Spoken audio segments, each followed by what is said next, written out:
Assalamualaikum murid-murid. Apa khabar hari ini?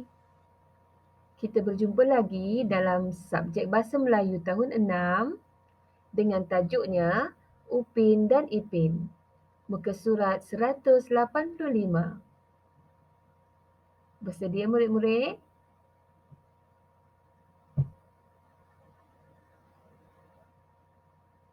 Baiklah, dengan tajuk Upin dan Ipin, tema ialah tema yang ke-11, Rancakan Ekonomi Kita. Unit 32, Berjiwa Usahawan. Kita teruskan. Standard pembelajaran kita pada hari ini ialah 3.4.2, menulis perkataan dan frasa dengan menggunakan ejaan yang tepat secara imla. Objektif pelajaran pula ialah menulis secara imla dengan ejaan dan tanda baca yang betul. Kriteria kejayaan murid-murid ialah murid-murid berjaya menulis secara imla sekurang-kurangnya 2 perenggan karangan dengan ejaan dan tanda baca yang betul. Kita teruskan. Set induksi, mari kenali. Upin dan Ipin juga dikenali sebagai Upin dan Ipin dan kawan-kawan ialah sebuah siri animasi tayangan singkat Malaysia yang dihasilkan oleh syarikat animasi Les Copac Production dan juga nama bagi dua watak utama siri ini. Upin dan Ipin merupakan keluaran sampingan bagi filem Geng Pengembaraan Bermula yang juga menampilkan watak utama siri animasi tersebut. Menarik bukan? Upin dan Ipin disiarkan sempena bulan Ramadan pada tahun 2007 di TV9 Malaysia dengan tujuan mendidik anak-anak agar menghayati erti bulan mulia.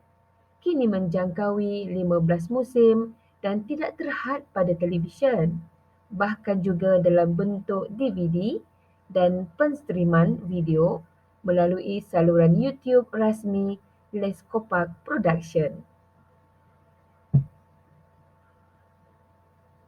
Baiklah murid-murid, aktiviti kamu pada hari ini ialah pertama, membaca petikan dengan sebutan dan intonasi yang betul. Kedua, memahami petikan dan isi penting. Ketiga, mengecam ejaan dan tanda baca yang tepat. Keempat, kamu hendaklah menyediakan buku tulis atau aplikasi yang sesuai untuk menulis seperti PowerPoint, Jamboard, Canva dan sebagainya.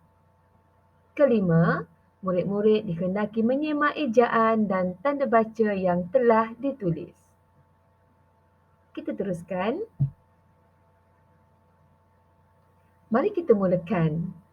Sudah bersedia murid-murid?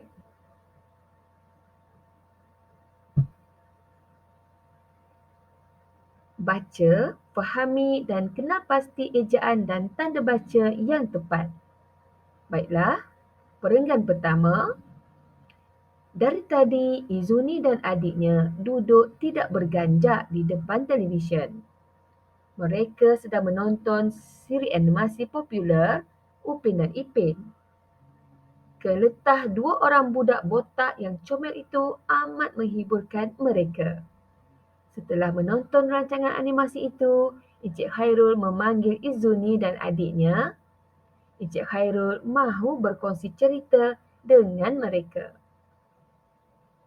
Baiklah murid-murid, kenal pasti tanda baca, huruf besar dan ejaannya.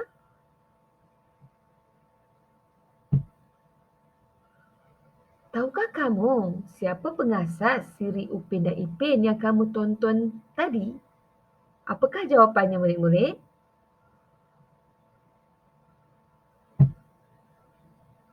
Perenggan yang kedua. Encik Khairul pun mula bercerita dengan panjang lebarnya.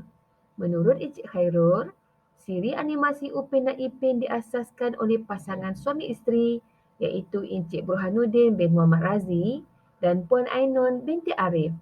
Mereka merupakan usahawan industri kreatif yang sangat gigih dan berani. Baiklah murid-murid, kena pasti ejaan, tanda baca dan huruf besar. Perenggan yang ketiga, pada tahun 2006, mereka menubuhkan syarikat Leskopak Production Sdn Bhd yang menerbitkan siri animasi Upin dan Ipin. Siri animasi ini penuh dengan pengajaran serta menggambarkan budaya tempatan. Siri Upin dan Ipin telah berjaya menggegarkan industri animasi negara. Siri ini bukan sahaja berjaya di Malaysia, tetapi mendapat sambutan di Indonesia. Melalui Disney Channel Asia, siri ini ditayangkan di 14 buah negara di rantau Asia. Murid-murid, perhatikan perkataan yang berwarna hijau, perhatikan ejaan, tanda baca dan huruf besar yang berwarna merah.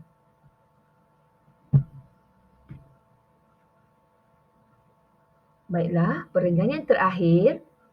Sejak itu, Upin dan Ipin banyak menerima anugerah dalam negara dan antarabangsa.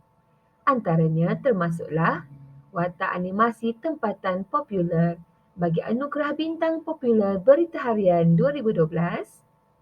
Pada tahun 2013 pula, Upin dan Ipin telah dilantik sebagai Duta Negara untuk Pertubuhan Tabung Kanak-kanak Bangsa-Bangsa Bersatu UNICEF UNICEF. Perhatikan murid-murid, ejaan berwarna hijau, tanda baca dan huruf besar berwarna merah.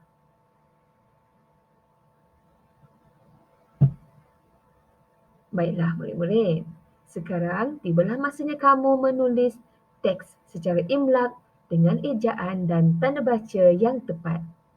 Pastikan tulisan kamu kemas, ejaan dan tanda baca ditulis dengan tepat serta perenggan yang betul ya. Jumpa lagi. Selamat membuat latihan. Hormati guru, sayangi waktu. Daripada Cikgu Suzana binti Abdul Ghani. Assalamualaikum warahmatullahi taala wabarakatuh.